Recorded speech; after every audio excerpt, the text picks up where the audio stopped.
본 행사를 시작하도록 하겠습니다. 안녕하십니까. 미래전략실 소통 담당 윤공명입니다.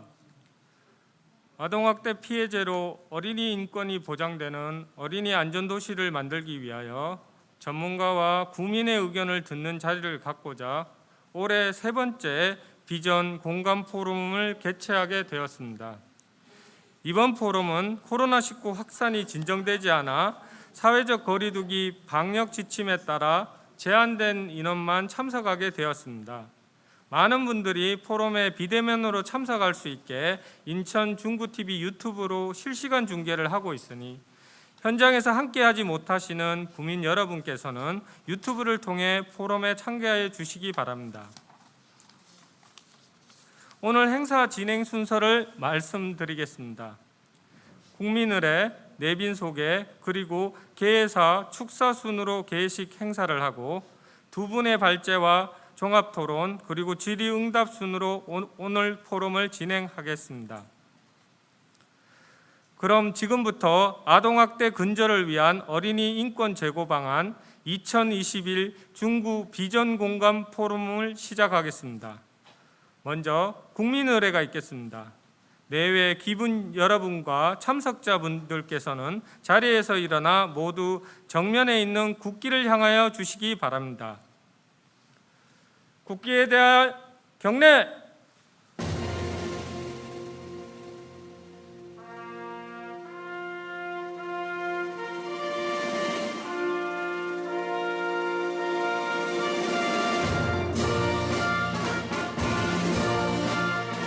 나는 자랑스러운 태극기 앞에 자유롭고 정의로운 대한민국의 무궁한 영광을 위하여 충성을 다할 것을 굳게 다짐합니다.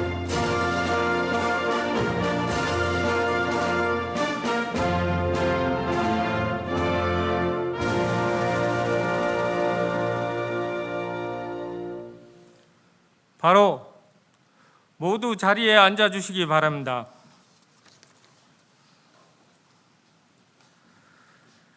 다음으로 오늘 이 자리에 참석해 주신 내빈 여러분을 소개해 드리겠습니다. 한 분 한 분 소개해 드릴 때마다 큰 박수로 환영해 주시면 감사하겠습니다. 먼저 오늘 행사를 주최하신 홍인성 중구청장님 참석하셨습니다. 다음은 중구의회 최찬용 의장님 함께 하셨습니다. 중구의 박상길 부의장님 참석하셨습니다.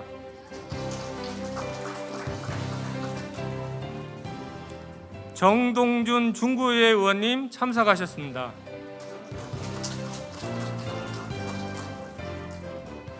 마지막으로 유형숙 중구의회 의원님 참석하셨습니다. 이외에도 많은 분들이 함께 해주셨지만 시간 관계상 일일이 소개해드리지 못한 점 널리 양해해 주시기 바랍니다. 바쁘신 가운데 소중한 시간을 내셔서 참석하여 주신 여러분께 깊은 감사를 드립니다. 다음은 중구 구민을 대표하시어 홍인성 중구청장님의 개회사가 있겠습니다.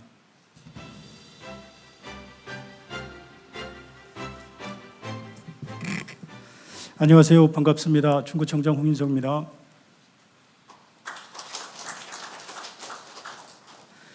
어린이 인권 제고 방안이고 어린이 학대 예방인데 우리 교육청에서도 과장님하고 장학사님도 오셨는데 잠깐 일어나셔서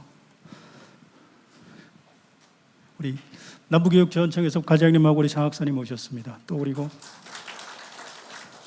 한 분 이게 몇 분 여기 오프라인에 몇 분 안 계신데 오프라인에 오신 분들은 다 좀 소개 좀 해주시면 좋겠습니다.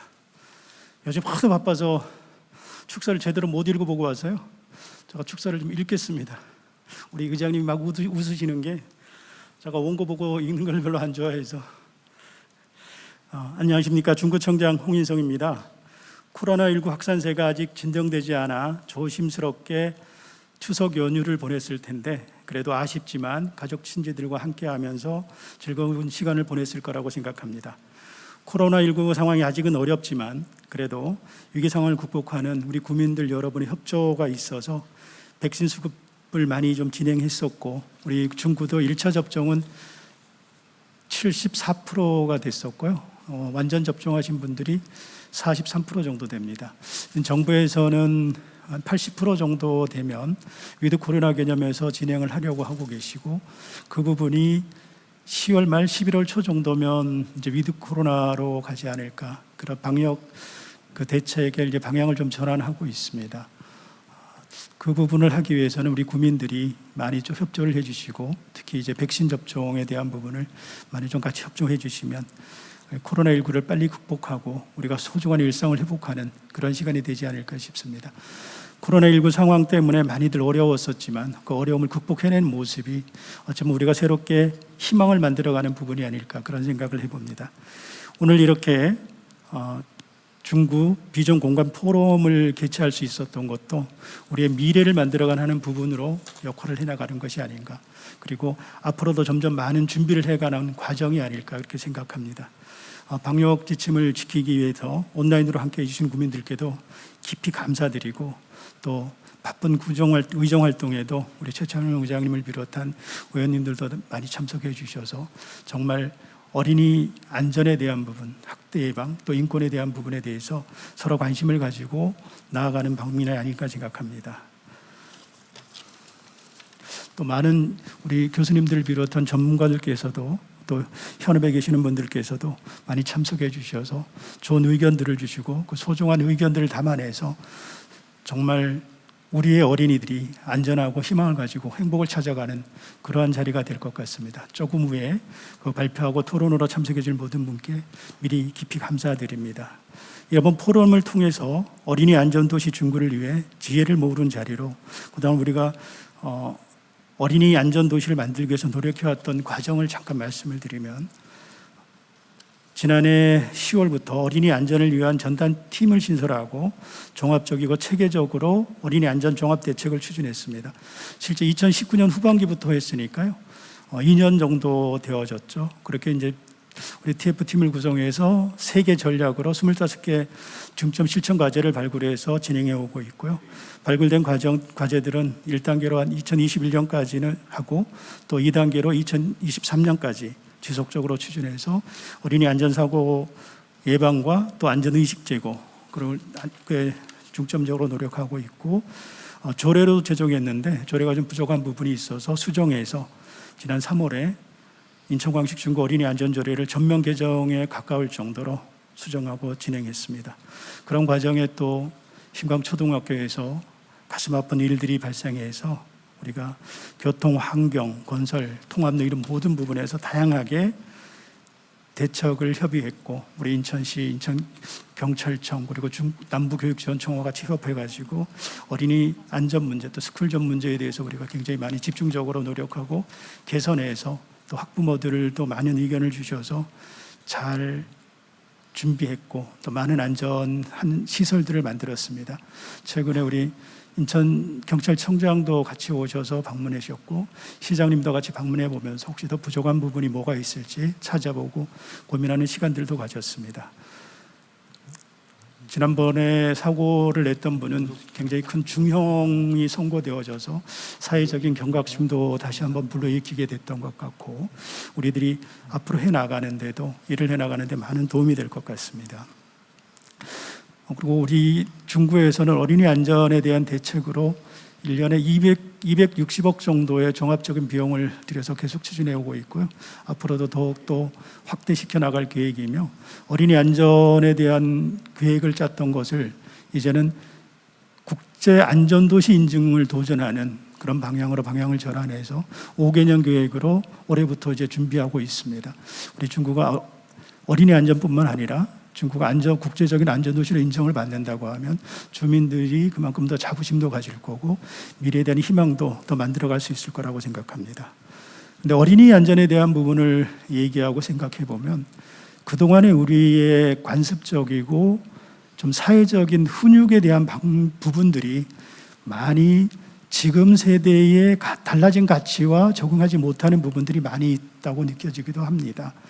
우리 그냥 저희 때 학교 다닐 때는 매가 없으면 학교를 갔다가 그냥 오지 못했던 적도 있을 정도로 많은 훈육이라고 하는 명칭으로, 교육이라고 하는 명칭으로 폭력에 가까운 일들을 많이 당해왔던 것 또한 사실인데, 그런 부분의 잔재가 군사문화의 잔재일 수도 있고 일제의 잔재일 수도 있고 유교문화의 잔재일 수도 있는데, 아직까지 우리 사회 속에 특히 어린이 훈육에 많이 적용되고 있어서 최근에도 불미스러운 일들이 종종 생기기도 합니다. 그 부분을 제도적으로는 더욱더 많이 보완하고 만들어가지만 아직 우리의 인식들이 거기에 미치지 못하는 부분이 있어서 이제는 제도의 보완도 당연히 해가야 되지만 우리들이 교육하고 홍보하고 인식을 전환할 수 있는 그런 방향을 더 찾아가는 것이 필요하지 않을까. 오늘 발제하시고 토론하시는 분들이 그런 부분에 전문가시고 또 우리가 가야 될 미래지향적인 희망을 만들어가는 한 부분일 테니까 그런 많은 말씀들이 되어지고 또 현장에서 현실을 감안한 방향으로 갈 수 있게 또 인터넷으로 같이 하시는 분들도 의견을 주시면 종합적으로 해서 우리 인천 중구가 인천에서뿐만 아니라 대한민국에서 어린이 안전과 어린이 인권이나 이런 모든 부분에서 그 선도적인 역할을 하는 롤 모델을 만들어낼 수 있는 그런 기관이 될 수 있었으면 좋겠습니다. 저희가 어린이 안전 대책을 세우면서도 초기에 대책을 세울 때 한국소비자원하고 협약을 하자고 얘기했었는데 그 당시 한국소비자원에서 처음 나왔던 얘기가 광역단체하고는 협약을 했는데 기초단체하고는 협약을 한 적이 없다.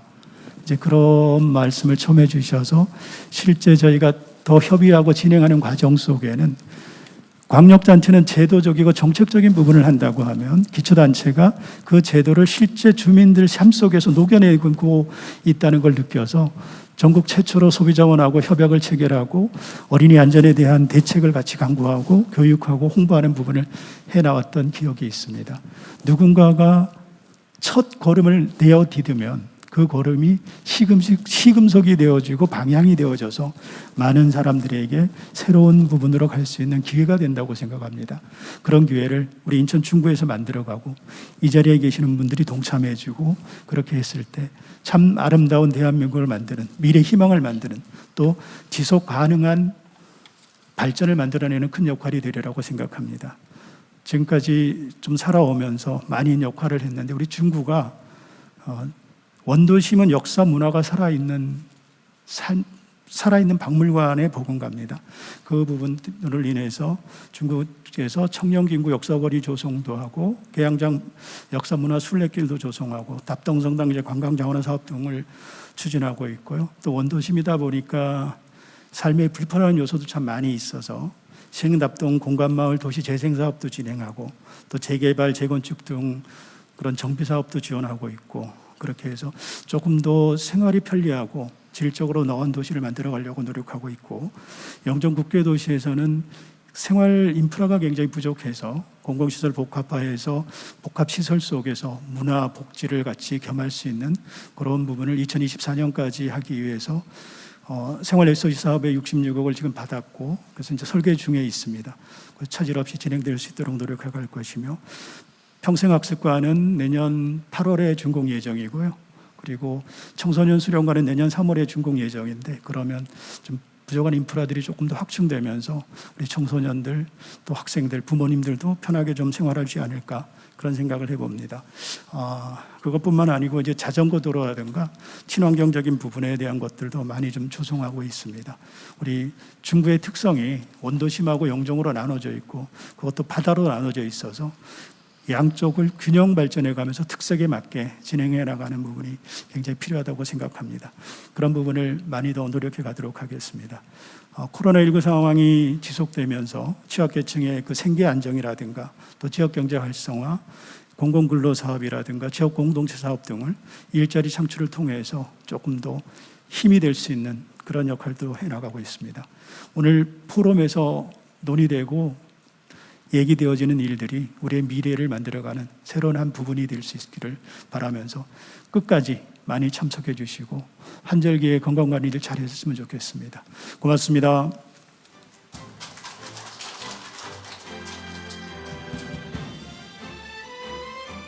네, 다음은 중구의 최찬용 의장님께서 축사를 하시겠습니다.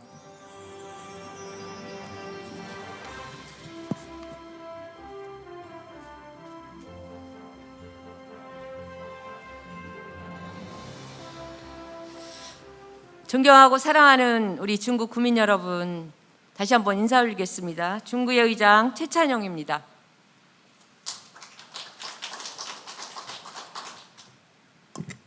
지난 3월 영종도에서 발생한 아동학대로 인한 사망사건과 같은 아동학대를 근절하고 어린이 인권 제고 방안을 모색하고자 마련된 중구 비전 공감 포럼 개최를 매우 뜻깊게 생각합니다. 오늘의 포럼 있기까지 수고해 주신 홍희성 중구청장님과 관계자 여러분께 다시 한번 감사드립니다. 또한 이렇게 바쁘신 일정에도 함께해 주신 박상길 부의장을 비롯한 정동준 의원님, 유영석 의원님께도 감사드립니다. 그리고 오늘의 포럼을 이끌어 주실 서종국 인천대학교 도시행정학과 교수님과 정정호 청운대학교 사회복지학과 교수님, 오주은 인천대학교 유아교육학과 교수님, 최원석 재능대학교 사회복지학과 교수님, 김완 인천아동보호전문기관 사례관리팀장님, 심규홍 인천광역시 중구 교육혁신과장님을 비롯한 온 오프라인으로 참석해 주신 모든 분들에게 깊은 감사를 드립니다. 어린이들은 장차 대한민국의 미래를 짊어질 우리의 희망이라고 생각합니다. 그렇기에 어린이들의 행복과 발전을 위해 지속적인 관심을 갖고 아동학대 예방에 힘쓰는 것이야말로 대한민국의 성장을 위한 소중한 밑거름이라고 생각합니다. 우리 중구는 2021년 3월 22일 전부 개정된 중구 어린이 안전조례와 기존 중구 아동급식 지원조례를 통해 어린이들의 행복과 복지 증진을 위해 노력하고 있으며, 더불어 중구 지역아동센터 설치 운영 및 지원에 관한 조례를 통해 방임, 학대 등으로 고통받는 아동들이 센터 이용에 어려움이 없도록 최선을 다하고 있습니다. 지난 3월 25일 저를 비롯한 우리 중구의 의원님들과 함께 아동학대 예방에 기틀이 되는 중구 아동학대 예방 및 피해 아동 보호에 관한 조례를 의결하여 이를 바탕으로 고통과 어려움을 겪는 아동들이 건전한 인격 발달과 정서 함양을 할 수 있도록 적극 지원을 하고 있습니다. 또한 예방이 가장 중요한 아동학대를 줄이고 학대받은 아동들이 보호받을 수 있도록 유관기관과의 유기적인 소통을 지속하고 있습니다. 끝으로 다시 한번 아동학대 근절을 위한 어린이 인권 제고 방안 2021 중구 비전 공감 포럼 개최를 진심으로 축하드립니다. 여기 함께 계신 모든 분들의 가정에 늘 건강과 행복이 함께하기를 기원합니다. 감사합니다.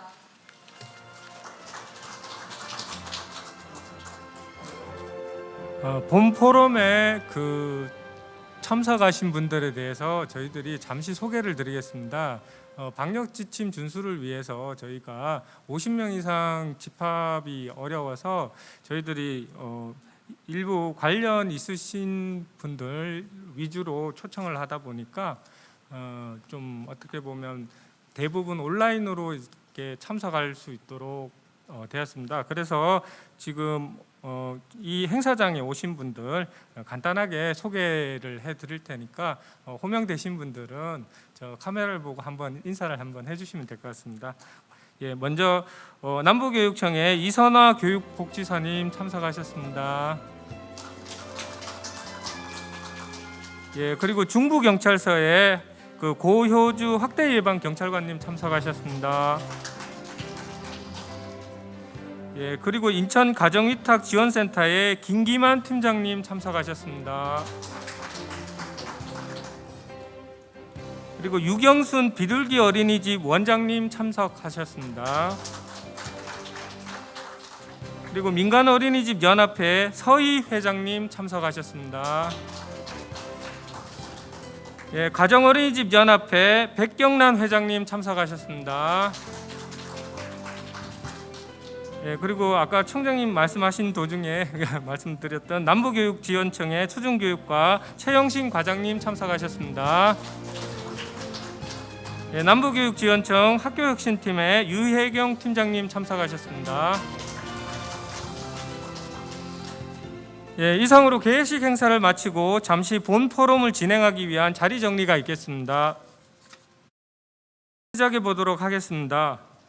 청운대학교 사회복지학과 정종호 교수님의 아동학대 근절 방안이라는 주제의 발제를 들어보겠습니다. 박수로 환영해 주시기 바랍니다.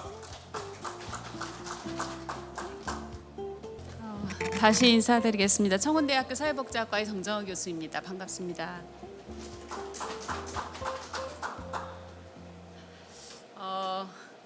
코로나19라는 굉장히 부담스러운 상황에서도 이렇게 중구에서 특히 아동학대와 관련된 주제를 가지고 포럼을 개최하신 것에 대해서 한편으로는 기대감도 있고요, 한편으로는 부담도 많이 느낍니다. 그만큼 이제 중요하게 특히 인천 지역사회에서 중구에서 아동학대와 관련된 이제 사회적 문제들을 진지하게 다뤄주신다는 의미에서 제가 이해했고요. 그래서 기대도 되지만 또 그렇게 중요한 주제를 이제 다루는데 제가 꼭 필요한 이야기를 해야 될 텐데 하는 이제 부담도 있습니다. 사실 이 아동학대라는 주제가 사람들의 관심을 끌기는 쉽지만 제목처럼 아동학대를 근절하기는 굉장히 이제 어려운 이슈이긴 합니다. 모든 사회가 아동학대라는 사회적 문제를 가지고 씨름을 해왔지만 쉽사리 이제 줄거나 근절되지 않는 이유들이 있거든요. 이제 가장 큰 아주 단순한 이유는 학대가 대부분 가정에서 발생한다는 겁니다. 가장 단순하죠. 근데 가정의 삶은 사람들에게 잘 노출되지 않습니다. 일상적으로 살아가는 삶이 노출되지 않는 것이 또 좀 안전하고 사람들에게 가정이 또 쉴 공간으로서의 의미도 있기 때문에 적절하기도 합니다. 그런데 이제 어떤 가정의 아이들에게는 자신들이 성장하는 가장 중요한 터전이면서 쉴 공간이고 안전한 공간이어야 될 곳이 이제 폭력을 경험하는 장소가 되는 것이죠. 근데 어떤 가정에서 학대가 발생할지 저희가 미리 발견해낼 수가 없기 때문에 아동학대 이슈가 참 어려운 이슈가 되는 것 같습니다. 학대가 발생한 이후에야 저희가 어떤 아이가 가정으로부터 보호를 받지 못하고 살아가는지 알게 된다는 것이죠. 서구에서 저희보다 훨씬 빨리 이제 오랫동안 아동학대를 이제 다뤄왔는데요. 그동안 아동학대와 관련된 연구도 많이 진행되어 왔습니다. 그런데 많은 연구들과 많은 사회적 노력에도 불구하고 미리 아동학대가 어떤 가정에서 발생할 건지 찾아내는 거는 사실상 다들 어려움이 있죠. 다만 저희가 좀 더 일반적으로 어떤 특정한 집단에 초점을 맞추기보다는 전체 지역사회에서 아이들을 어떻게 하면 오늘의 주제처럼 안전하게 키울 것인지, 그리고 특별히 아이를 키우는 과정을 부모나 가정에 지나치게 집중하지 않으면서 지역사회가 같이 키울 것인지 국가가 같이 키울 것인지를 고민하는 것이 가장 이제 근본적인 접근 방법이 아닐까 생각합니다. 한국의 경우에는 이제 문화적인 특성도 있고요. 오랫동안 이제 이런 특히 가정 안에서의 양육 문제를 사회가 함께 다룰 필요가 없는 일이라고 인식해온 측면이 있습니다. 그래서 아이를 부모가 알아서 키워야지 라는 측면이 이제 강했고요. 또 학대라는 이슈도 초반에는 한국에서 처음에 다루기 때는 뭐 부모가 아까 구청장님 말씀하신 것처럼 좀 때리면서 키울 수도 있지, 또 때리지 않고 어떻게 키우나, 약간 이렇게 이제 생각하시는 분들도 있었던 것도 사실입니다. 그런데 아이들을 훈육하기 위해서 때린다 라는 측면의 어려움은 경계선이 없다는 겁니다. 얼마만큼 때려야 훈육이 되는지, 한 번, 두 번이면 말을 듣는 것인지, 아니면 더 때리면 더 효과가 좋은 것인지에 대한 기준을 잡을 수가 없습니다. 그게 이제 훈육과 체벌 사이의 논란을 항상 만들어 오죠. 근데 제가 이제 저 스스로도 아이를 키우는 이제 부모이기도 하고요. 아동학대와 관련된 이제 여러 가지 연구도 하고 또 아동학대를 예방하거나 개입하기 위해서 노력하는 여러 현장의 선생님들을 이제 만나보면서 저 고민해본 이제 결과는 이렇습니다. 사실 현재 아이들이 보여주는 행동은 과거에 누적되어 온 양육의 결과입니다. 지금 내 눈앞에 있는 아이가 굉장히 부모 말을 안 듣거나 맞아도 싼 행동을 할 수도 있죠. 그렇지만 그 아이가 왜 그렇게 됐을까요? 짧은 시간 안에 한 번의 어떤 우연한 기회로 그렇게 되는 경우는 별로 없습니다. 저도 제 아이를 키우면서 그것을 많이 느낍니다. 부모가 통제하지 못하는 아이, 학교에서 통제하기 어려운 아이들은 이제 그럴 만한 이유가 아이들에게는 있다는 겁니다. 그리고 그것은 사실상 한두 번의 체벌이나 훈육으로 쉽게 고쳐지지 않는 굉장히 이제 누적되어 온 아이의 특성을 보여주는 일이기도 합니다. 그래서 우리가 아동학대를 다룰 때 있어서 좀 항상 염두에 두어야 할 거는 아이의 현재를 좀 더 껴안으려는 노력이 필요하고요. 그리고 아이를 키우는 가정이 지금 보여주는 학대라는 문제는 저희가 석 달, 6달, 1년 이렇게 개입해서 나아지는 문제가 아니라는 겁니다. 특히 이제 모든 폭력이 그렇지만 아동학대도 아이들의 이슈보다는 사실상 출발은 부모로부터 가는 거거든요. 그러니까 부모와 학대 가해자인 행위자인 어른으로부터 시작되는 겁니다. 그런데 또 이 어른들의 모습을 저희가 살펴보면 이분이 아동을 학대하기에 그러니까 정당하다 이런 뜻은 아니지만 아동을 학대하는 이분만의 오랜 어떤 삶의 어떤 히스토리들이 있습니다. 그것들을 한 번의 경험, 한 번의 프로그램, 몇 번의 교육, 몇 번의 상담으로 쉽게 변화시킬 수가 없습니다. 그래서 저희가 아동학대라는 주제를 다룰 때 학대 피해 아동에 대한 관심을 기울이든 학대 행위자인 성인에 대한 관심을 기울이든 장기적이고 지속적으로 돌봐야 된다라는 측면, 그리고 가정을 단기간의 개입을 통해서 어떻게 바꾸려고 하기보다는 우리 지역사회가 아이를 같이 키운다는 의식, 그리고 그 아이를 키우는 가정을 꾸준히 같이 도와간다는 의식이 일단 기본적으로 선행되어야 하지 않나 이런 생각이 듭니다. 그래서 그런 이제 당부의 말씀을 먼저 좀 드리고요. 좀 더 주제를 좁혀서 아동학대와 관련된 이슈를 좀 다루어 보도록 하겠습니다. 보여드리는 통계는요, 2018년에서 2020년 사이 아동학대와 관련된 이제 통계입니다.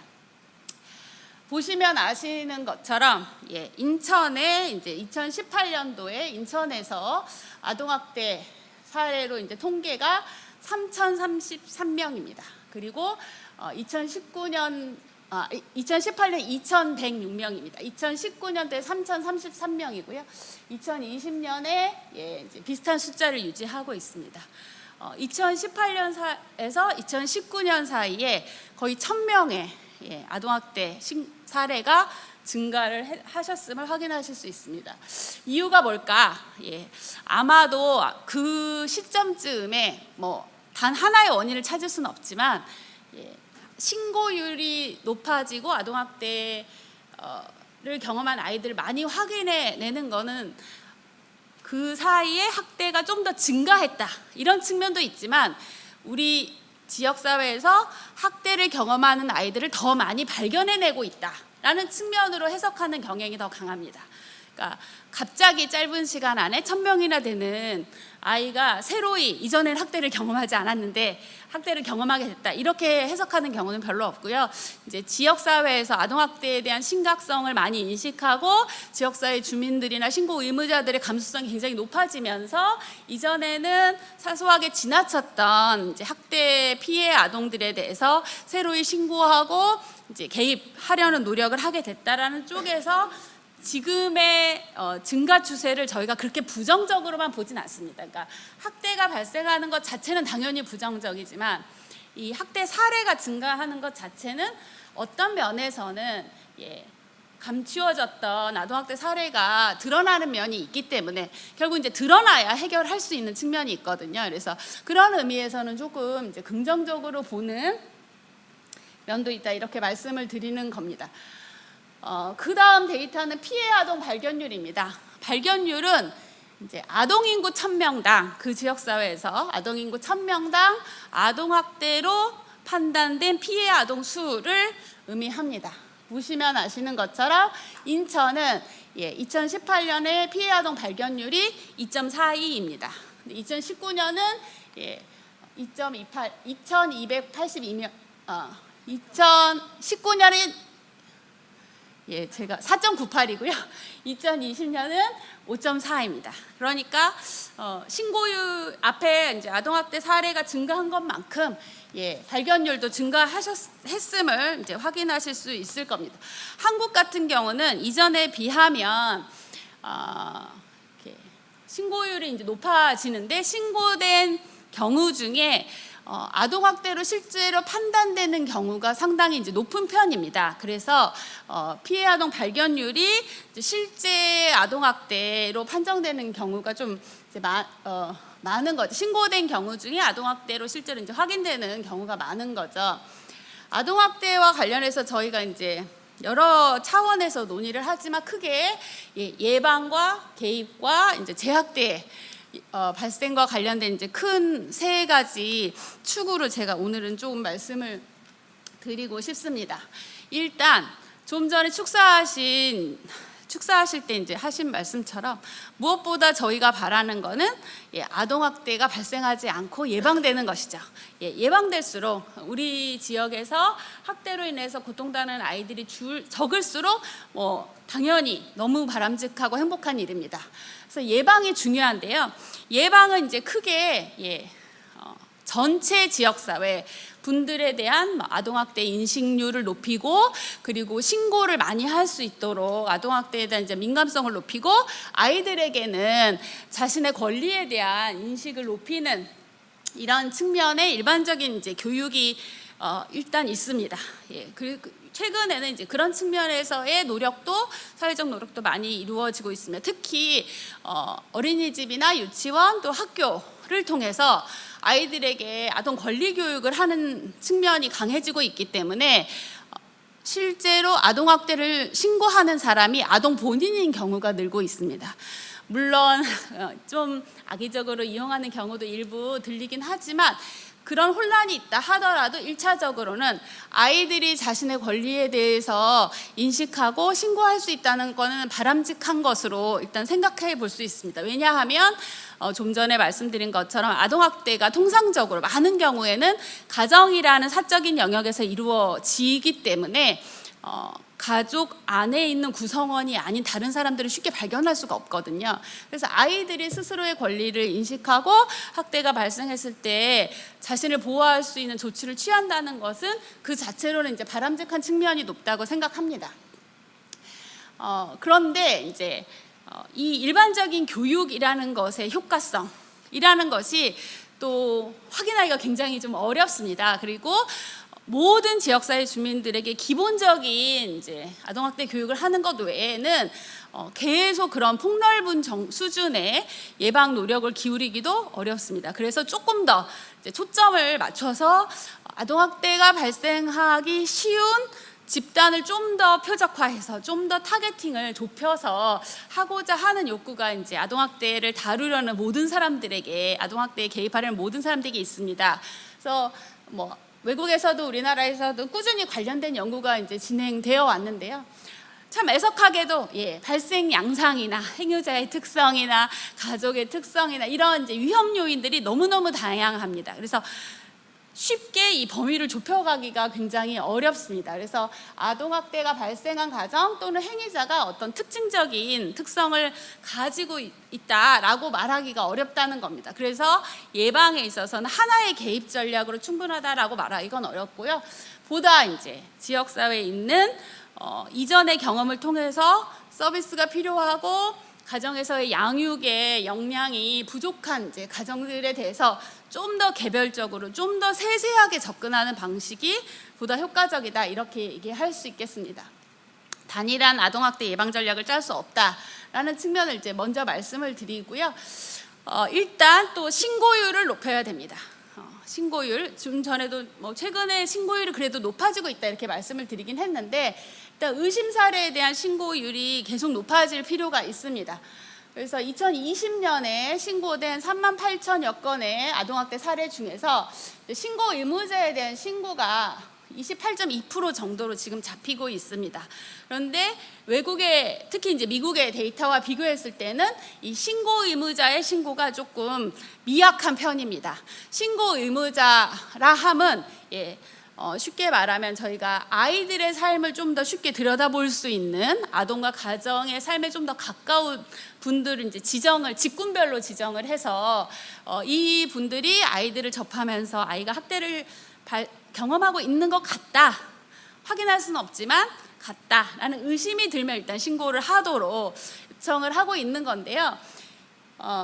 특히 이제 보았을 때, 육안으로 보았을 때 이 정도는 좀 그래 심하지 않은 것 같은데 라고 이제 생각이 들거나, 아이가 매를 직접적으로 맞기보다는 이제 정서적으로 아이에게 욕설을 퍼붓거나 아이를 이제 비난하거나 이런 형태의 어떤 정서적 학대가 발생했을 때, 그리고 신고자 본인이 신고에 대한 두려움 수준이 높거나 이전에도 학대를 발견했지만 신고를 안 하고 지나가 본 적이 있는 분들은 신고를 잘 안 하는 경향이 있다, 이렇게 이제 알려져 있습니다.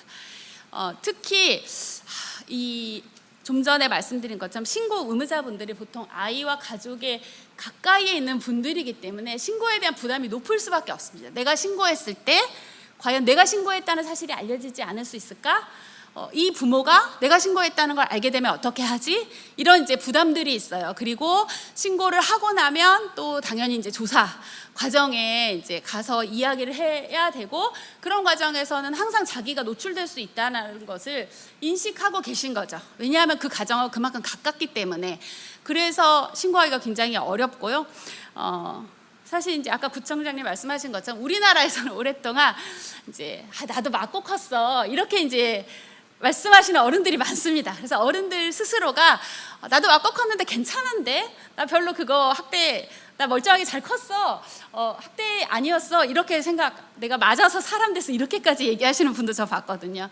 이제 그렇게 생각하시다 보니까 아이가 잘못하면 부모가 때릴 수도 있지, 이렇게 이제 생각하시는 측면이 있습니다. 그래서 아이가 심하게 멍이 들거나 그렇다고 보시지 않으면 이 정도로 신고를 해, 아이가 얼마나 말을 안 들었으면 또 부모가 이렇게 때렸을까, 이렇게 이제 좀 부모 편에서 생각하시는 측면들이 있습니다. 그래서 우리나라는 이 신고와 관련돼서 이제 과소신고 가능성에 대해서 항상 얘기를 하는데요. 과소신고를 없애려면 어쩔 수 없습니다. 계속 신고 의무자에 대한 교육을 하면서 신고의 중요성을 계속 이제 강조하고요. 무엇보다 신고했을 때 신고 의무자가 노출되지 않도록 하려는 이제 체계의 노력, 서비스 체계의 노력도 필요하고요. 이 한편으로는 이제 아동학대 특별법에서 말한 것처럼 신고하지 않았을 때, 신고 의무자가 신고하지 않았을 때 이제 관련된 처벌이 주어지도록 이런 이제 여러 가지 전략을 동시에 써서 신고율을 높이려는 노력을 하고 있습니다. 신고 외에도 이제 외국의 경우에는 아동학대 행위자들이 주로 이제 부모이니까요. 부모 교육을 중심으로 접근하는 예방 노력들이 이제 많습니다. 그래서 우리나라에서도 이제 관련된 이제 노력들을 하시는 경우가 있는데요. 여기에서 소개되는 연구는 우리나라 연구진이 한 연구더라도 보통 이제 외국의 보고 연구들에 대한 통계들이 많습니다. 왜냐하면 우리나라에서는 현장에서 이루어지는 이런 이제 노력들이 공식적으로 보고되지 않는 경우가 많아요. 기관에서 서비스를 제공하시지만 기관의 보고서로 끝나고 그게 이제 오픈되는 객관적 데이터로 확보되지 않은 경우가 많아서 외국의 주 데이터입니다. 그래서 이제 학대 이력이 없는 이제 부모들에게 가정별로 이렇게 부모 교육을 했을 때 양육 기술 개선이나 건강한 임신과 출산을 장려하고 가족 기능을 강화하는 형태의 서비스 노력을 했을 때 이 이제 부모 예방 노력이 효과가 있었다라는 이제 보고들이 있습니다. 이런 이제 보고들이 저희에게 주는 거는 기존에 우리가 개입했던 것보다 훨씬 개입 노력을 넓혀서 일반적인 지역사회 차원에서 가정에 아이를 키우고 있는 이제 가정에게 이 가정에서 학대가 발생할까 하지 않을까 이런 것을 개선하기 이전에 아이를 키우는 모든 가정에게 일반적으로 접근하려는 노력이 필요하다라는 것들을 일단 말씀해 주는 거죠. 그리고 이제 좀 더 아동학대의 고위험군, 통상적으로 이 집단에서 학대가 발생하는 경우가 많더라라고 하는 이제 집단들이 있기는 있습니다. 그래서 부모가 10대인 경우, 그리고 부모가 알코올 중독이 있는 경우, 그리고 이제 특히 한부모 가정인 것처럼 이제 생계를 위해서 아이들을 돌볼 보통 이제 양쪽의 부모가 같이 있으면 한쪽의 부모가 생계를 위한 노력을 하더라도 한쪽의 부모라도 아이를 좀 키울 수 있는 이런 역할 분담이 될 수도 있는데, 저소득층인 경우에는 이제 둘 다 같이 생계를 위한 노력을 해야만 소득이 이제 안정적으로 확보되는 경우도 많고요. 또 특히 한부모 가정인 경우에는 혼자서 생계를 위한 노력과 아이 양육의 노력을 동시에 하다 보니까 스트레스가 굉장히 높을 수밖에 없습니다. 그래서 그런 이제 가정의 그런 특성을 가지고 있는 가족들이 이제 보통 아동학대 고위험군으로 꼽히는데요. 이 이제 위험군 부모를 대상으로 가족이 경험하고 있는 아동 양육상의 어려움들을 해결하기 위한 여러 가지 이제 서비스들을 개입한 것을 보았을 때 아이가 어릴수록 특히 이제 임신기, 영유아기부터 개입할수록 예방 효과가 큰 것으로 나타나고 있습니다. 그래서 우리나라에서도 드림스타트 같이 임산부나 영유아 대상으로 서비스를 개입하는 서비스 체계에서부터 좀 더 넓고 장기적으로 아동학대를 인식하면서 개입하려는 노력이 필요하다, 이렇게 이제 말씀드릴 수 있겠습니다. 우리가 아동보호 서비스 체계라고 할 때 한국의 아동보호 서비스는 학대가 발생한 가정, 이미 신고가 이루어져서 학대가 발생함이 확인된 가정에 개입하는 형태에 가깝습니다. 그래서 학대가 일단 발생했다고 확인이 되면은 빨리 개입하고 빨리 지원하는 체계가 필요합니다. 근데 최근에 이제 한국의 이 아동 보호 체계에서 큰 변화가 있었습니다. 그래서 인천에서도 이제 그런 변화들을 경험하고 있는데요. 기존에 이제 민간의 아동보호 전문기관에서 하던 조사 판단 기능이 아동학대 전담 공무원과 경찰에게 넘어가는 이제 공공화라고 이른바 부르는 상황이죠. 그래서 아동학대가 이제 신고가 되면은 경찰분들 그리고 이제 지역사회 공무원분들이 먼저 그 가정을 확인하고 실제로 학대가 발생했는지, 그리고 그 가정의 특성에 맞게 어떻게 개입을 할 건지를 이제 판단하시게 됩니다. 근데 이전에는 이제 이렇게 조사하고 사례를 판단할 때 크게 우리가 아동학대 사례, 조기 지원 사례, 일반 사례 이렇게 이제 나누었습니다. 최근에 이 구분이 두 가지로 좀 더 단순화되긴 했는데요. 제가 그 중에서 조기 지원 사례에 대해서 조금 더 말씀드릴 게 있기 때문에 일부러 좀 이전에 구분선을 가져왔습니다. 아동학대 사례는 이제 뭐 보시는 것처럼 아동학대 정황이나 증거가 뚜렷한 경우를 의미하고요. 일반 사례는 아동학대가 발생하지 않은 사례를 의미합니다. 그 중에서 조기 지원 사례는 봤을 때 이제 사건 처리를 할 만한 사례는 아니거나 혐의는 없어요. 현재로는. 그렇지만 좀 더 개입을 하지 않으면 충분히 학대가 발생할 수도 있지 않을까라고 위험도가 높다고 판단되는 사례입니다. 예전에는 이제 조기 지원 사례를 구분하게 하곤 했었는데요. 2020년 10월부터는 이제 일반 사례로만 그냥 다 포함하도록 하고 있기는 하거든요. 그런데 이제 외국의 경험을 놓고 봤을 때 조기 지원 사례에 대해서 이제 나중에 조기 지원 사례에 대한 충분한 개입이 없을 때 이 가정에서 다시 아동학대가 발생하는 걸로 확인되는 경우들이 많이 보고되고 있습니다. 그래서 조기 지원 사례가 없어진 게 저 개인적으로는 좀 아쉽기는 합니다. 그리고 우리나라 같은 경우는 외국에는 이제 조기 지원 사례가 나중에 학대가 확인되는 경우가 얼마나 되는가에 대한 데이터가 있는데 심지어 관련된 데이터도 없습니다. 그래서 아동학대 위험성이 상당히 있는데 지역사회에서 좀 더 적극적인 노력을 기울이지 않는 경우는 실제로 학대가 발생할 때까지 그냥 기다리는 형국이 됩니다. 그래서 좀 현재 우리나라에서 이 조기 지원 사례라고 할 수 있는 가정에 대한 지역사회 차원의 개입, 그러니까 아보전이나 이제 아동학대 전담 공무원 체계가 아닌 일반적인 지역사회 서비스 체계의 개입이 좀 필요하지 않나, 이런 이제 이야기들이 한편에서는 이루어지고 있습니다. 뒤에도 나오지만 이제 아동학대 전담 공무원분들이나 아동보호 전문기관은 사실은 이미 이제 학대가 있다고 확인된 가정에 개입하기에도 좀 어려운 상황이거든요. 지금 인력이나 서비스 체계의 양이. 그래서 이 조기 지원 사례로 구분될 수 있는 가정은 사실 이제 민간의 다른 지역사회 서비스 기관을 통해서 개입하는 것이 보다 현실적이고 이제 적절하다고 생각이 됩니다. 많은 선행 연구에 의하면 이제 아동학대 판단 여부와 상관없이 아동의 발달, 인지, 정서, 행동 특성과 기능이 유사하고 재신고 위험에서도 큰 차이가 없다, 이렇게 이제 얘기를 하기 때문에요, 예방적으로 개입하자라는 주장이 많이 있고요. 실제로 이제 미국 같은 경우는 이거를 차등적 대응 노력이라고 부르기도 합니다. 그래서 우리 나라에서도 이 차등적 대응 노력이 필요하지 않냐라는 논의를 하고 있습니다. 그래서 아동보호 체계에서 신고된 저위험 사례들에 대해서 지역사회 기관과의 협력을 통해서 대응하는 건데요. 이 지역사회 기관 간의 협력이라는 것이 생각보다가 쉽지 않습니다. 왜냐하면 각 기관이 만들어진 이제 고유의 목적이 있고요.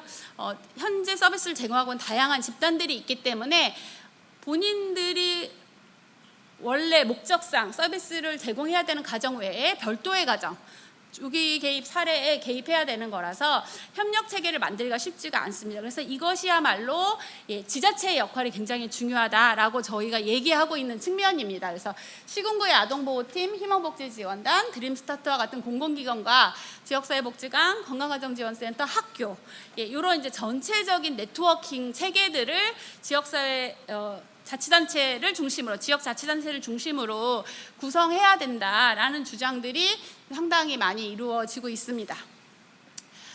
이 데이터는요, 이제 2020년의 데이터인데요. 실제로 이제 아동 학대로 신고되고 판단된 이제 가정에서 가정을 떠나지 않고 계속 가정에 머무는 아이들이 이제 83.9%고요. 일시적으로 떠났다가 다시 돌아오는 아이들이 2.6%, 그리고 아예 분리되는 아이들이 이렇게 12.7% 이렇게 잡히고 있습니다.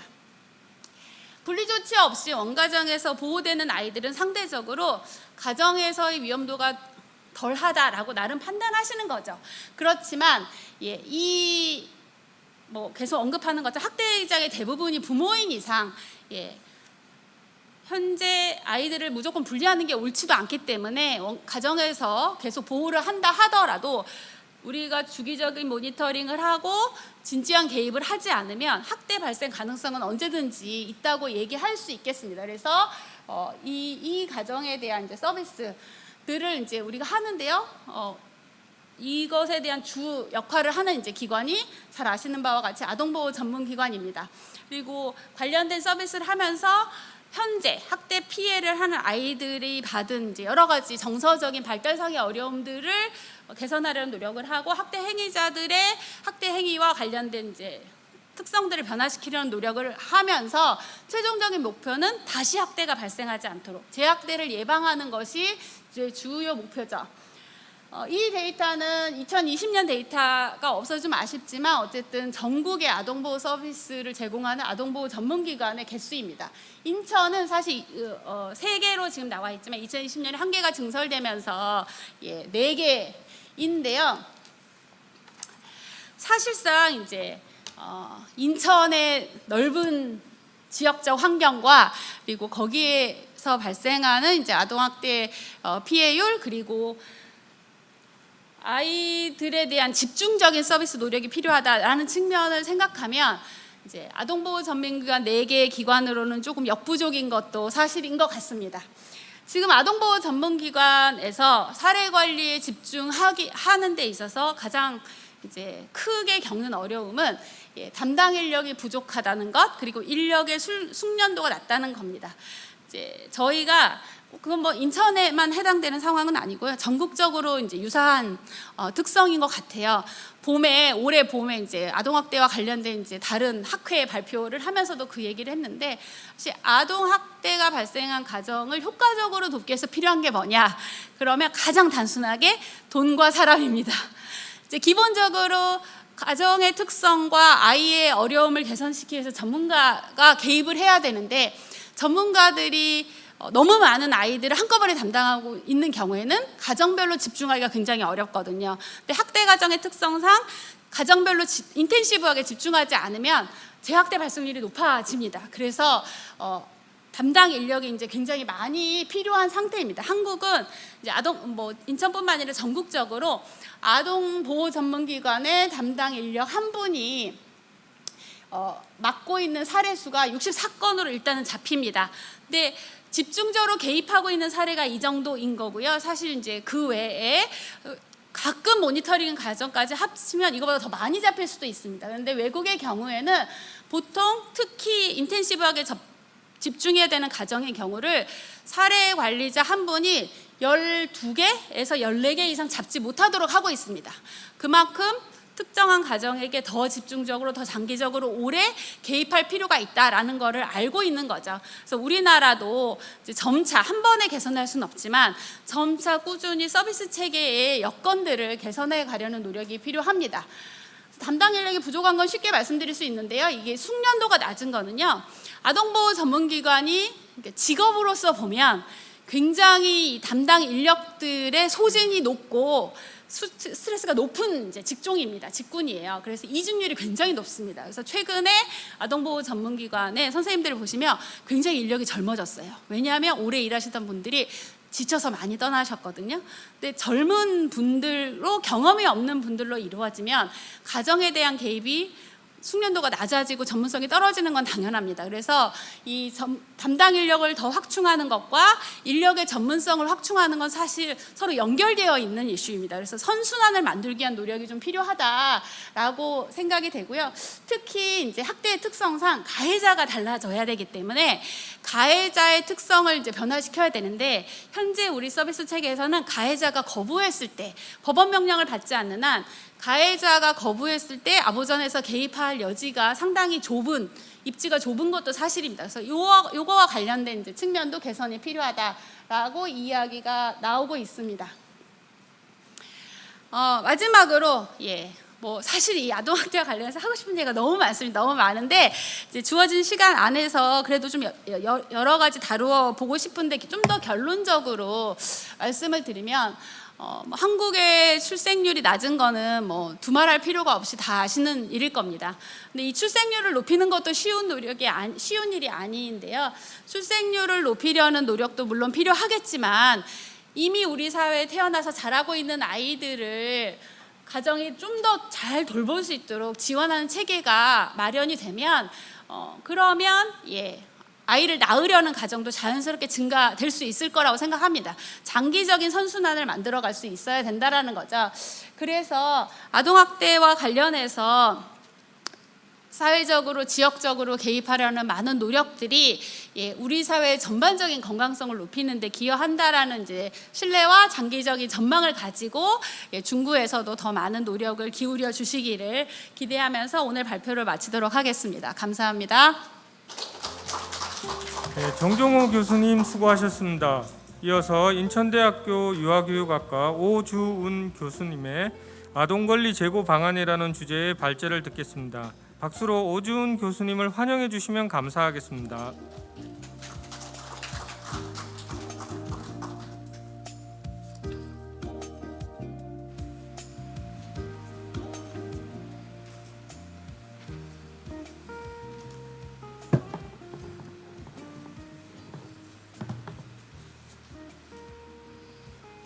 네, 반갑습니다.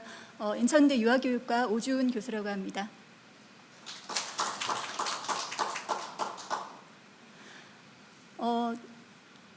방금 전에 이제 정정훈 교수님께서 사회복지의 영역에서 오늘의 주제를 다루어 주셨는데, 저는 교육의 영역에서 다루어 보도록 하겠습니다.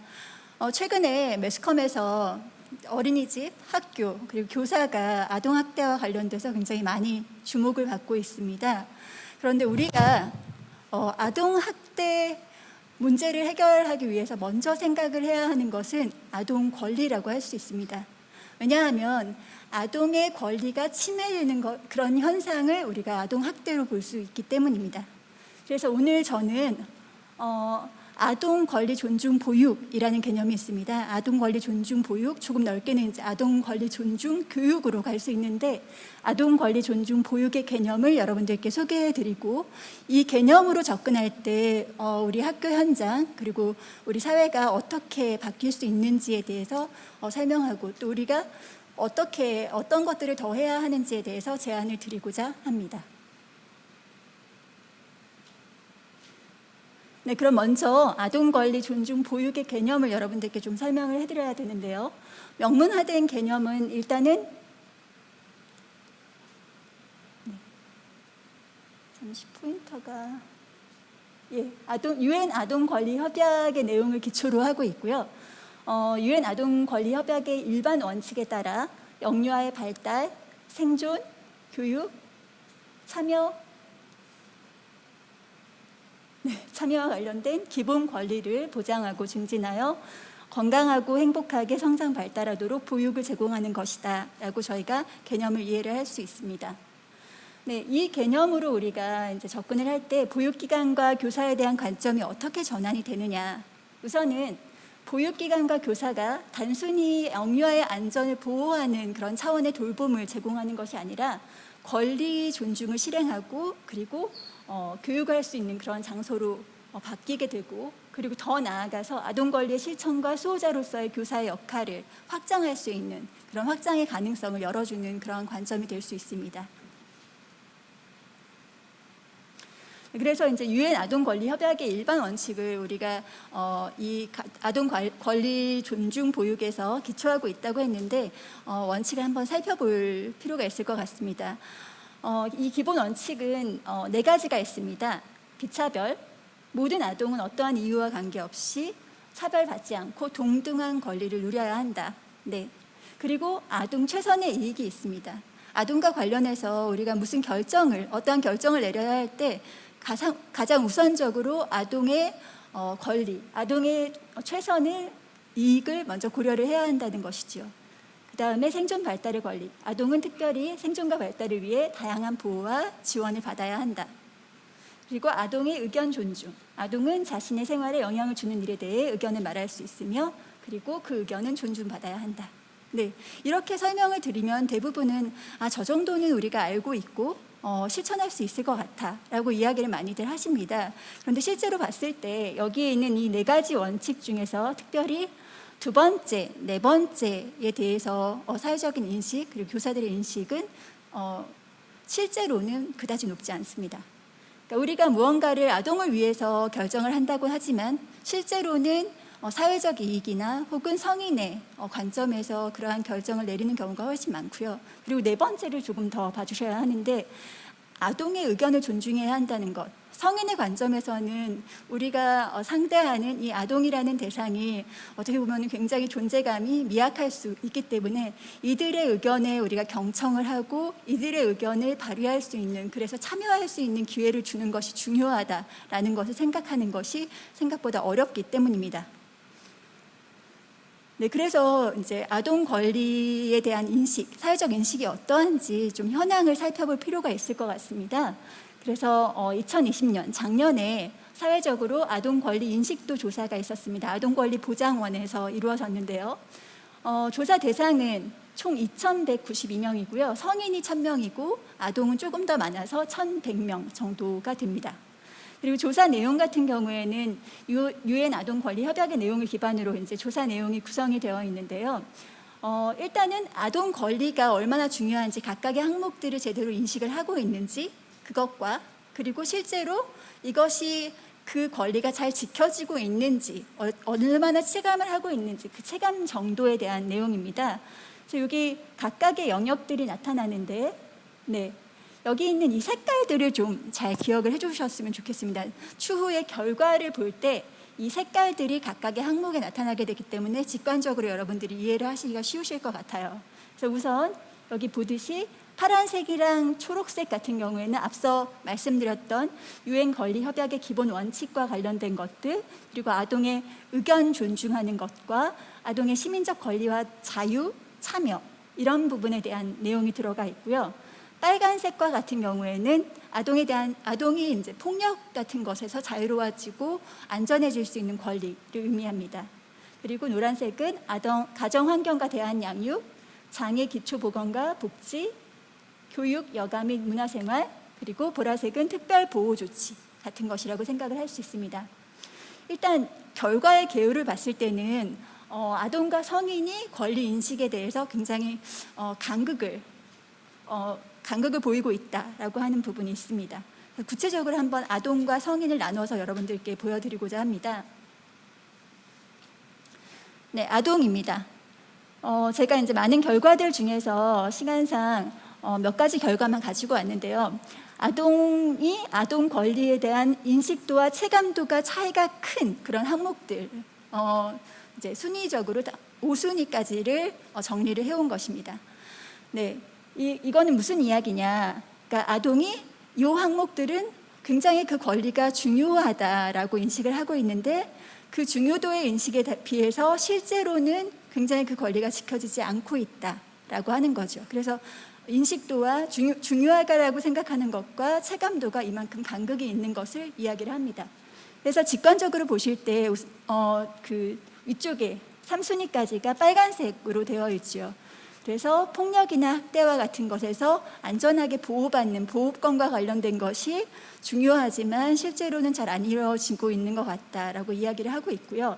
4순위가 아까 제가 말씀드린 것처럼 모든 아동은 자신의 생각을 표현할 수 있으며 그 의견은 존중받아야 된다. 모든 아동에게 생명에 대한 고유한 권리가 있다. 이렇게 이어지게 됩니다.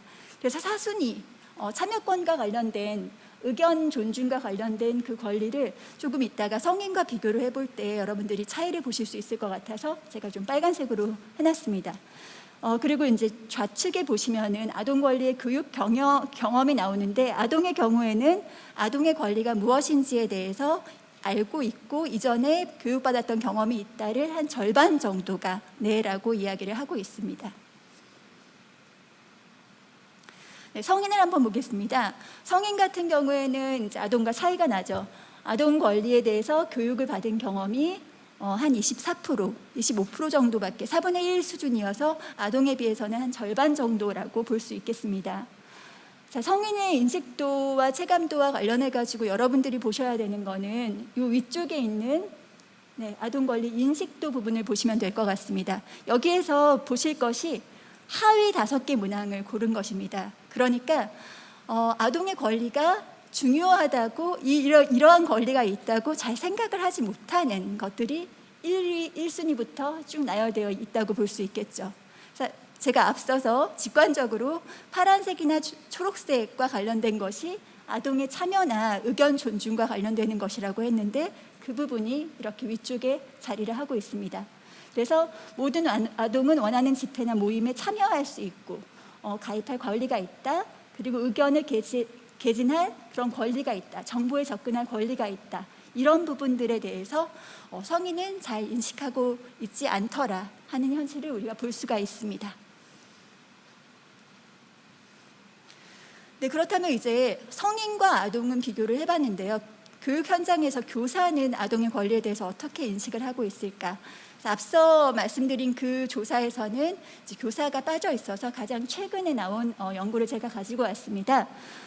그래서 교사 같은 경우에는 인권교육에 참여한 경험이 한 70%가 있다고 이야기를 하고 있습니다. 그래서 3분의 2의 교사가 이제 교육 경험을 가지고 있고요. 그리고 교사 같은 경우에는 비교적 높은 수준의 아동 권리에 대한 인식도를 보이고 있습니다. 표를 보시면 5점 만점에서 생존권, 보호권, 발달권, 참여권이라는 4가지 아동의 권리에 대해서 대체로 4.5점이 넘는 점수로 높게 인식을 하고 있는 것을 볼 수가 있습니다. 하지만 실행 정도에는 약간의 차이가 있는데요. 그래서 상대적으로 생존권과 보호권 같은 거는 다소 상대적으로 높게 나타나지만 발달권이나 앞서 말씀드렸던 참여권 같은 경우에는 실행이 조금 상대적으로 낮게 나타나는 것을 볼 수 있습니다. 즉 아동이 인식하고 있는 나의 목소리가 사회적으로 잘 들리지 않고 존중되지 않고 내가 참여할 수 있는 기회가 잘 주어지지 않는다라고 하는 그 인식이 일관적으로 나타나고 있는 것을 우리가 볼 수 있는 거죠. 네, 그래서 조금 더 깊이 들어가서 그렇다면 교육 현장 안에서 우리가 영유아 권리를 잘 실천하시는 그런 선생님들이 있을 때 그것이 어떠한 방식으로 어떠한 양상으로 나타나는지를 저희가 좀 볼 필요가 있습니다. 그래서 2019년에 10개의 연구를 종합해서 질적 메타 분석을 한 그런 연구가 있습니다. 그 연구에 의하면 교육기관 안에서 이제 영유아 권리를 실천하는 교사들의 실천 양상이 한 4가지의 형태로 나타날 수 있는데요. 일단 이 위쪽에 있는 이 3가지가 이제 학급에서 교사가 일단 학급 안에서 아동의 권리가 존중될 수 있도록 여러 가지 노력들을 기울이고 있다라고 이야기를 합니다. 이런 형태로 영유아의 권리를 실천하려고 노력을 한다. 자유로운 의사 표현의 그런 기회들을 주고 분위기를 주고 함께 학급 운영과 교육 과정을 함께 설계를 하고 그리고 자율성을 존중하는 양상으로 나타나려고 합니다. 그리고 또한 이제 그렇게 실천하는 것 외에도 영유아 자신이 자신의 권리에 대해서 인식하고 어떤 자신의 권리를 지키는데 주체로 참여할 수 있게끔 영유아 대상 권리 교육을 실행하는 것도 또한 나타나게 됩니다. 그리고 거기에서 멈추는 것이 아니라 이렇게 실천을 한 사람들은 조금 더 그 실천 행동을 확장하는 양상을 보인다라고 하는 연구 결과가 있습니다. 그래서 영유아의 권리를 대변하고자 하고요. 지금까지 했던 행동들을 반성을 해서 실천 행동에 대한 의지를 조금 더 높이고 그리고 이제 연대가 나타나는 거죠. 혼자서 하는 것이 아니라 동료 교사와 협력을 해서 실천을 하고자 그렇게 하게 됩니다. 그리고 제일 마지막에 있는 것에 저희가 조금 더 주목을 해야 하는데요. 그 학교 현장에서 멈추는 것이 아니라 이렇게 실천을 했던 교사들은 더 나아가서 아동의 권리가 가정 그리고 지역 사회에서도 지켜질 수 있도록 존중될 수 있도록 연계하고자 하는 노력을 적극적으로 하게 된다는 것입니다. 그러니까 교사에게서 우리가 굉장히 많은 가능성을 볼 수 있다. 교육기관에서 많은 가능성을 볼 수 있다는 것이죠. 여기에서 볼 수 있는 이제 시사점은 일단은 보육기관과 그러니까 교육기관과 교사에 대해서 조금 더 긍정적인 기능에 초점을 둔 방향성의 모색이 요구된다라고 하는 것입니다. 그리고 잠재적인 이제 매스컴에서 좀 자극적으로 계속해서 나오고 하는 부분이 없지 않아 있기 때문에 잠재적인 아동학대 범죄 가능자로서 바라보는 것이 아니라 통제의 관점이 아니라 파트너로서 아동의 권리가 존중이 될 수 있는 어떤 실천 파트너로서 협력적 정책의 시행이 요구된다라고 하는 측면이 있습니다. 그리고 이제 교사 측면에서는 교사의 인식이 제고될 수 있도록 하는 것, 그리고 그것을 위한 교사 교육 프로그램의 개발 및 제공, 그리고 이제 조금 더 정책적으로 나아가면 영유아의 권리 존중을 저해하는 구조적 요인들이 생각보다 꽤 많이 있습니다. 그래서 대표적인 것이 교사 유아의 그 비율이라던가 그리고 교사 양성을 하는 그런 체계에 좀 산만하게 되어 있는 그런 부분들이 있을 텐데요. 그런 구조적인 요인을 개선하는 것이 필요하다라고 하는 시사점을 저희가 여기서 얻을 수 있습니다. 네. 앞서 말씀드린 것처럼 이제 어린이집과 보육교직원, 교사들이 교육과 교사가 이렇게 아동학대와 관련돼서 많이 주목을 받고 있는데 우리가 단순히 언론이나 이런 것이 아니라 매스컴이 아니라 일반적인 인식이 아니라 실제로 교육 통계 속에서 어떻게 나타나고 있는지를 명확히 볼 필요가 있습니다. 그래서 최근에 아동학대 주요 통계를 가지고 왔습니다. 네, 우선 이것과 관련해서 이제 시사점을 결론적으로 먼저 말씀을 드리고 구체적인 것들을 보여드릴 텐데요.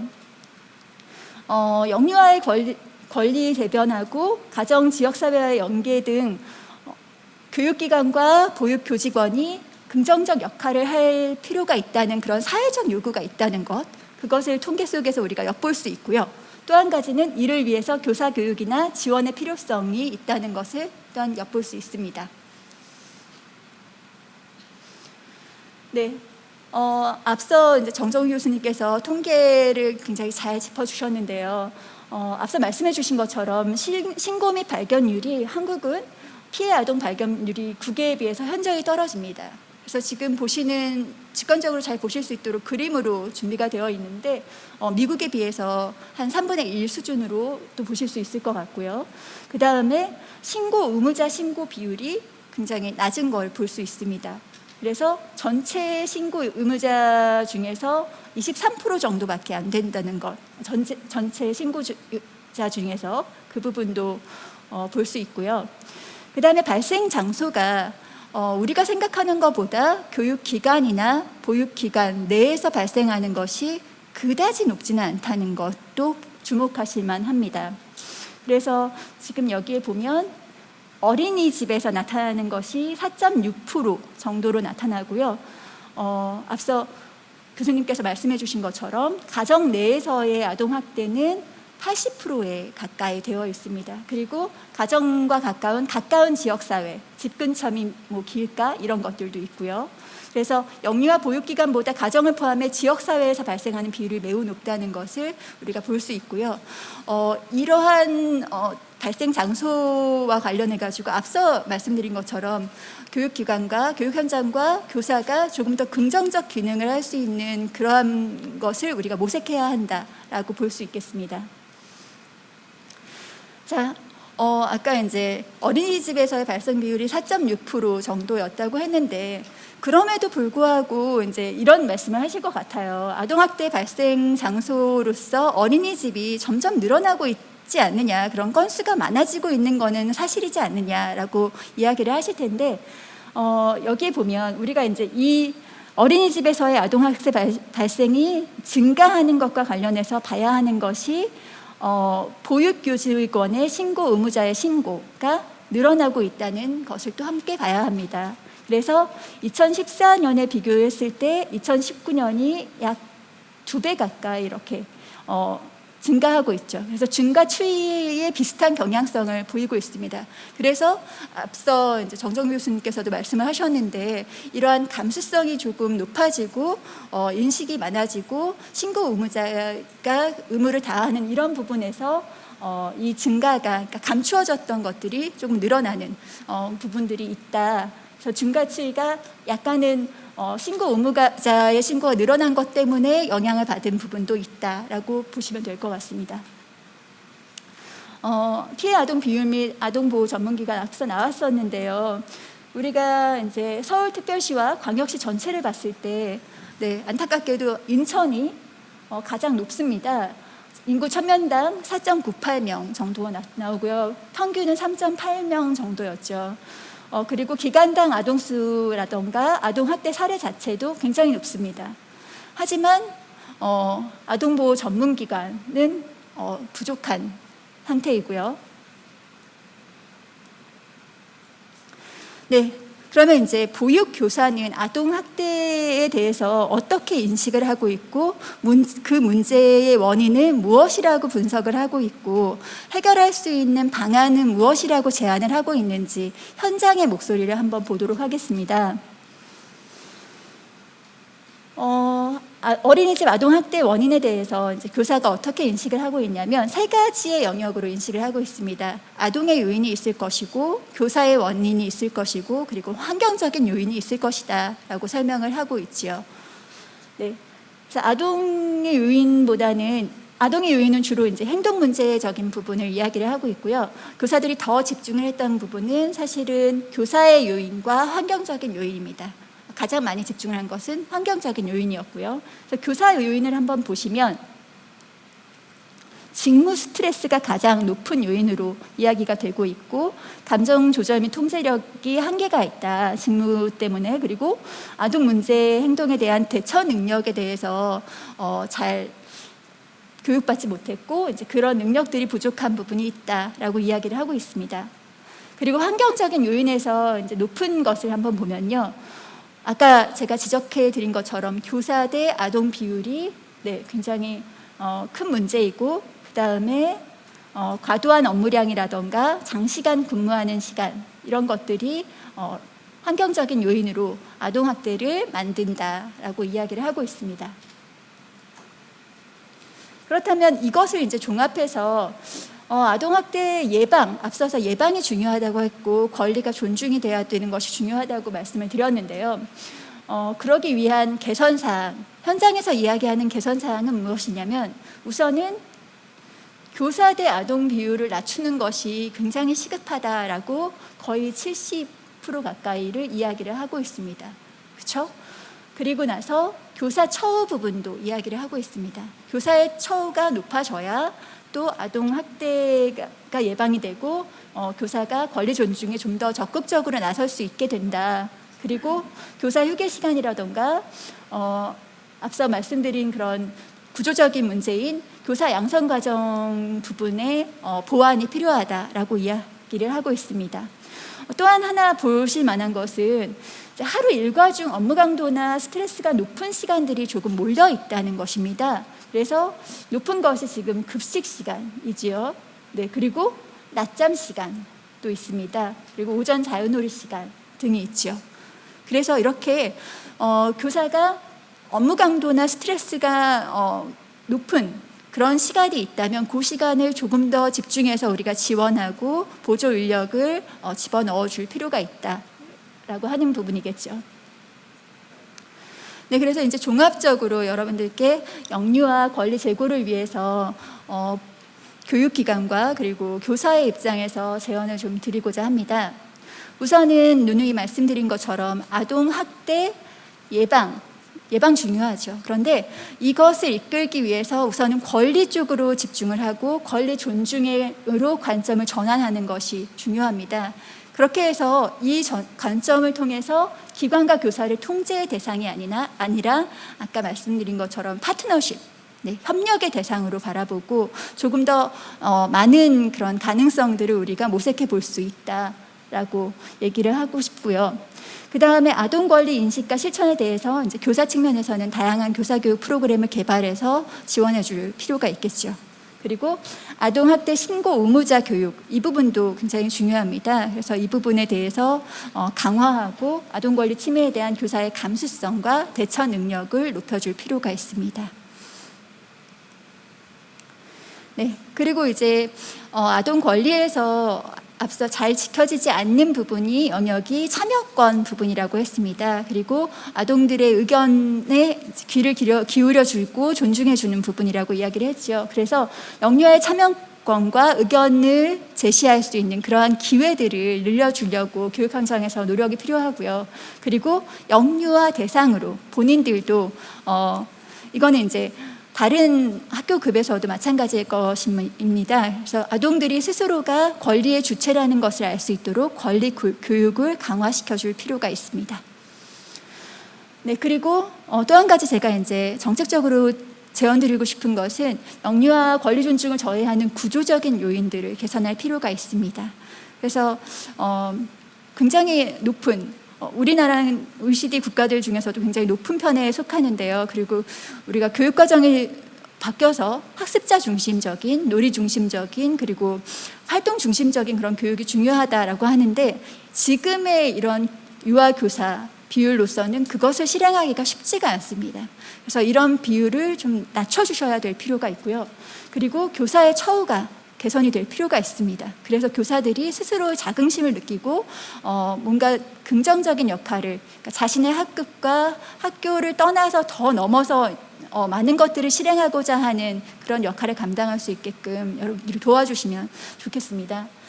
또 한 가지는 교사 양성 체계가 지금 굉장히 많이 혼재되어 있습니다. 특히 보육교사는 더 그렇습니다. 그래서 한 약 10개월 정도로 해서 받게 되는 보육교사 3급 자격증부터 시작해서 이제 2급도 뭐 2년제, 3년제, 뭐 4년제 굉장히 다양한 그런 것들이 있는데 그런 양성 체계가 조금 더 개선이 되어서 새로 이제 교사 자격을 받는 교사들이 조금 더 높은 수준에서 나올 수 있도록 그리고 뭔가 일관된 그런 수준을 유지할 수 있도록 정책적인 지원을 해주셨으면 좋겠습니다. 네, 그리고 앞서 이야기한 것처럼 아동보호 전문기관이 굉장히 부족한 현실이 있는데 이 부분 역시 확충이 필요하다고 말씀드리고 싶습니다. 네, 시간이 많이 흘러서 네, 저는 여기까지 하도록 하겠습니다. 감사합니다. 네, 오주은 교수님 수고하셨습니다.